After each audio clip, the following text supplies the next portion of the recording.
Bonjour à chacun d'entre vous, bienvenue sur Séphiroth et compagnie. On continue notre aventure, on avance. J'ai eu le cœur, je fais une inversion. J'ai eu à cœur le thème du renouvellement. Se renouveler, pourquoi, comment. Et je pense que ça peut beaucoup vous aider à dépasser certaines difficultés. J'ai beaucoup de personnes qui sont ultra consciencieuses, qui veulent bien faire. Alors, ça a des avantages, puis ça a aussi des inconvénients, et vous allez le voir avec le traitement de cette question-là. Déjà, première chose que je vais faire, c'est que je vais partir d'un phénomène extrêmement physique, puisque dans la sagesse hébraïque, on nous apprend qu'en fait, tous les phénomènes physiques ne sont le reflet que le reflet des phénomènes spirituels. Selon les écoles scientifiques, parce que c'est extrêmement difficile à mesurer, mais il se trouve que l'intégralité des cellules de notre corps, je vais le mettre au conditionnel, se renouvellerait soit en 3 mois, soit en 6 mois, soit en 11 mois. Mais de toute façon, a priori, tout le monde est à peu près d'accord pour se dire qu'en moins d'un an, eh bien, on a la possibilité de renouveler l'intégralité de nos cellules. C'est-à-dire que quelque part, on disparaît, on réapparaît. Voilà, pour schématiser. Alors, si on va vraiment sur les moins 10 ans, c'est-à-dire qu'on prend 3 mois, ça veut dire qu'on le ferait 4 fois par an. Si on prend vraiment pour les plus 10 ans, on le fait une fois par an. Mais peu importe, parce que le principe, il est le même, et qu'on peut comprendre une chose qui est pour moi fondamentale au travers de ce phénomène physique, à savoir que on a cette capacité de redevenir sans cesse nouveau. Physiquement, ça se fait. Première remarque. Est-ce que quand vos cellules du corps se renouvellent, vous faites des efforts, vous y pensez, et c'est vous qui gérez ça? Non, bien évidemment, puis je dirais heureusement, parce que je pense qu'il y aurait des petits oublis, ce serait compliqué à certains moments. Donc bien sûr que non, ce n'est pas nous qui faisons ça. Ça se fait sans effort et extrêmement naturellement. Pourquoi? Parce que c'est ni plus ni moins que le processus de la vie. Et que le processus de la vie, c'est quelque chose, quelque part d'indéfinissable, qui nous dépasse tous. Allez voir les définitions de la vie, ne serait-ce que sur les dictionnaires, c'est rigolo, on n'arrive pas à la définir en fait. Donc, c'est un processus invisible, on est d'accord, et en même temps extrêmement actif, qui nous dépasse, qui est pris en charge. C'est-à-dire que le phénomène de la vie, c'est quelque chose de complètement naturel. Nous, en tant qu'êtres humains, comment est-ce qu'on va gérer ça? Est-ce que je vais m'inscrire dans ce processus-là, qui va donc induire un renouvellement évident, normal, naturel, ou est-ce que je vais résister à ce processus?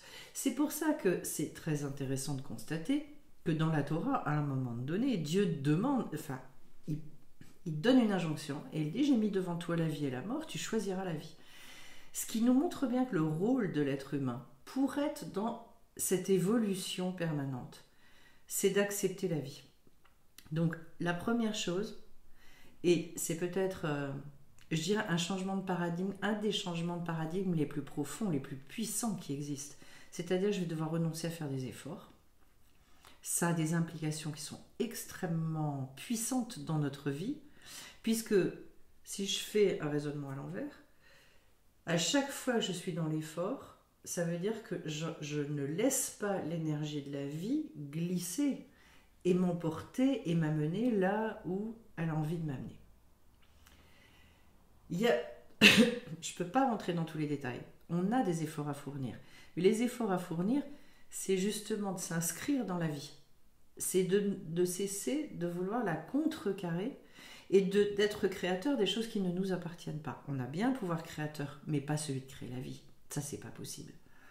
Donc du coup, la première chose, c'est donc ce qu'on appelle le lâcher-prise, ça porte tout un tas de noms.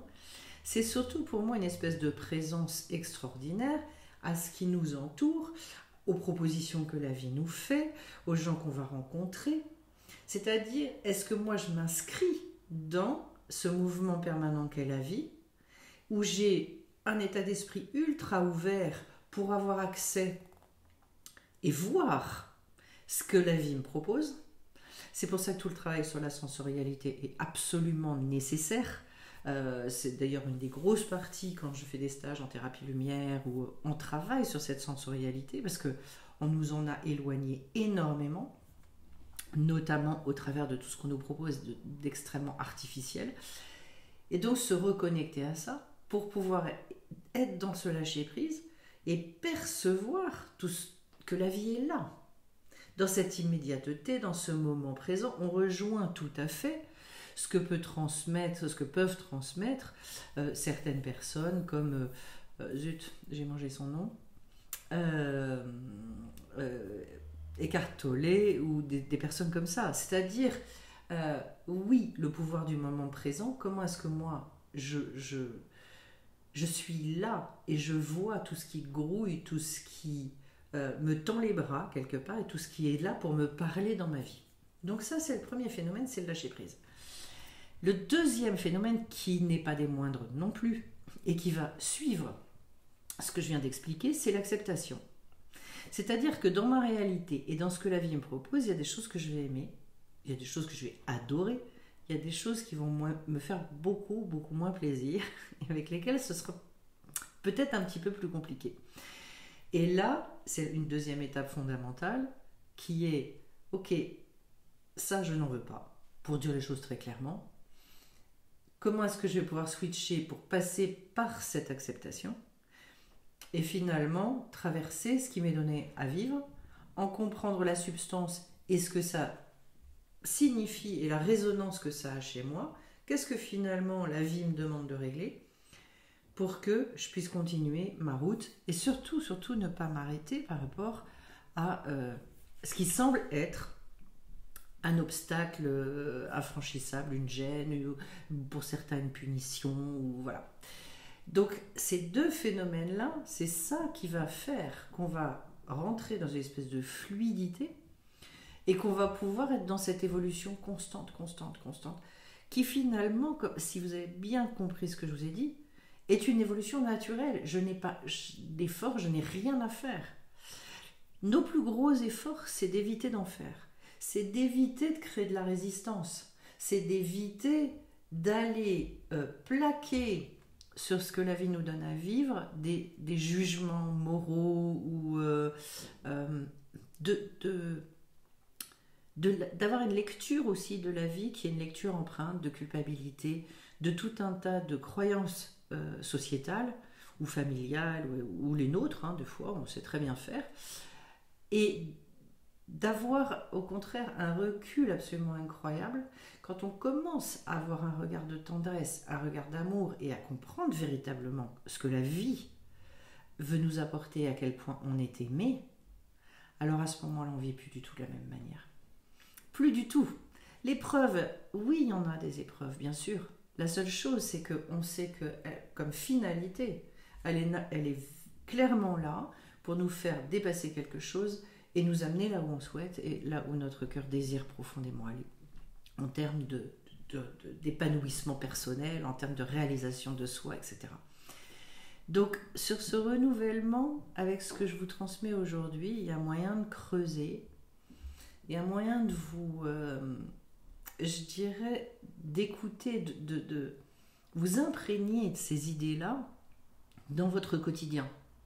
Et de regarder du coup quels sont les endroits où peut-être je rentre en résistance, quels sont les endroits où j'ai la sensation effectivement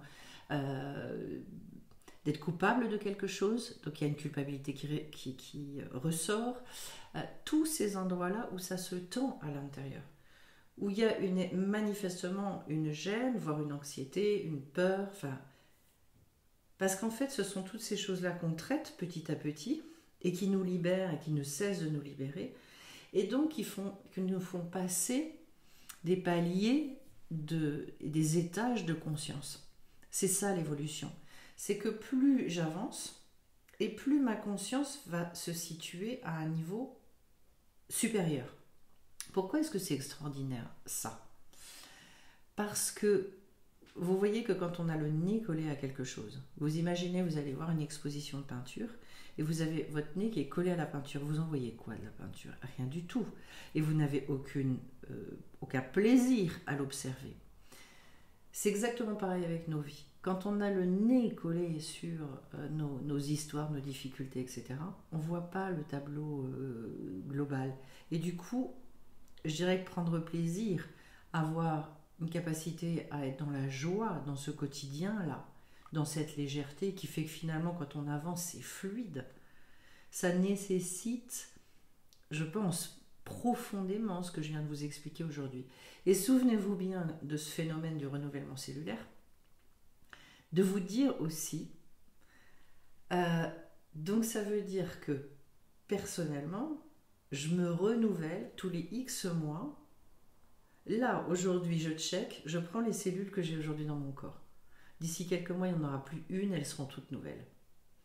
Et ça va extrêmement bien avec ce que disent les sages dans la Kabbalah, à savoir que nous sommes des êtres entièrement nouveaux. Alors eux vont beaucoup plus loin que tous les mois, ils disent à chaque seconde. Pourquoi? On a cette capacité-là. Dans la mesure où à chaque seconde on reprend une respiration supplémentaire, ça veut dire qu'on réinforme le corps différemment et que donc effectivement on est un autre être. Donc celle que j'étais il y a 10 minutes, c'est déjà fini. C'est déjà quelqu'un d'autre et qu'on a une capacité à évoluer, à prendre toute notre mesure, j'ai envie de le dire comme ça, à se réaliser. C'est une capacité hors norme. Si on avait conscience ne serait-ce que de 5 ou 10% de ça, on n'aurait pas les vies qu'on a. C'est-à-dire que j'ai envie d'ouvrir ça chez vous en termes d'énergie pour que vous preniez conscience que en fait vous êtes beaucoup plus que ce que vous pensez. Et que ce potentiel-là, il demande qu'une seule chose, c'est à sortir, et que vous êtes venu pour ça quand vous vous êtes incarné. Voilà. Donc, ce renouvellement-là, essayez, et ceux que ça intéresse d'ailleurs, s'il y a des choses qui vous ont interpellé, vous pouvez reprendre ça. Prenez quelques phrases en note. Et de temps en temps, vous pouvez vous en servir comme d'un mantra. Vous les reformulez avec vos mots. Mais, tiens, j'ai besoin de prendre conscience de ce truc-là. Donc ça, je vais vraiment travailler avec. Voilà. Si vous avez quelque chose qui vous a tout particulièrement touché et parlé. Eh bien écoutez, j'espère que cette petite vidéo, elle vous aidera. Je précise justement que je suis en stage là pendant 3 jours, donc stage de thérapie lumière, où il est bien question en énergétique de toutes ces choses-là, du renouvellement, de plein d'autres choses, de la sensorialité, etc. Vous allez voir que je vous ai fait pas mal de... comment appeler ça? Je vous ai fait un certain nombre de vidéos pour vous prévenir de ce qui allait venir. Donc j'en profite pour vous les énumérer rapidement. Il va y avoir une formation sur le tarot, les arcanes, les 22 arcanes majeurs avec tirage premier niveau. Le stage donc de thérapie lumière là, mais qui est après-demain. Le stage fin avril, un stage de changement de plan de conscience, changer son plan de conscience, 4 jours, et vraiment un stage où on vit des très beaux moments. Donc n'hésitez pas à réserver votre place, à me contacter si vous avez besoin aussi de certains renseignements, etc. Ensuite, il va y avoir aussi la mise en place de groupes de coaching, 6 personnes maximum. Pendant 2 heures, on se retrouve le soir sur un thème en particulier.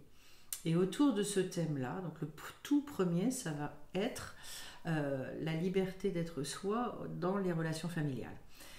Et donc, comment est-ce que je gère tout ça en sachant que c'est du coaching pur, c'est-à-dire que cette fois-ci, je ne suis pas dans l'enseignement ou la transmission, c'est uniquement du cas pratique et chacun pose des questions de manière globale et générale sur ce qui lui pose problème.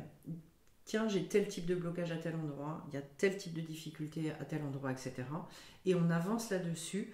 Et donc, c'est aussi un moyen de développer cette capacité aussi à sortir de ses blocages en ayant l'explication avec le mental et notamment et plutôt le cerveau gauche, c'est-à-dire des explications très concrètes qui peuvent calmer aussi beaucoup le côté émotionnel. Voilà, donc plein de belles choses. Prochaine rencontre informelle, ça, qui aura lieu donc le 18 mars, samedi 18. Je ne sais plus si j'ai le thème encore, je ne sais plus. Mais bon, voilà. Et le live de demain, prochain live donc sur la thérapie lumière ou la thérapie des fréquences.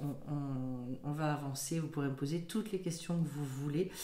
Sachez que c'est très en lien avec la physique quantique. Et donc, ceux qui sont intéressés par ça, n'hésitez pas à y participer.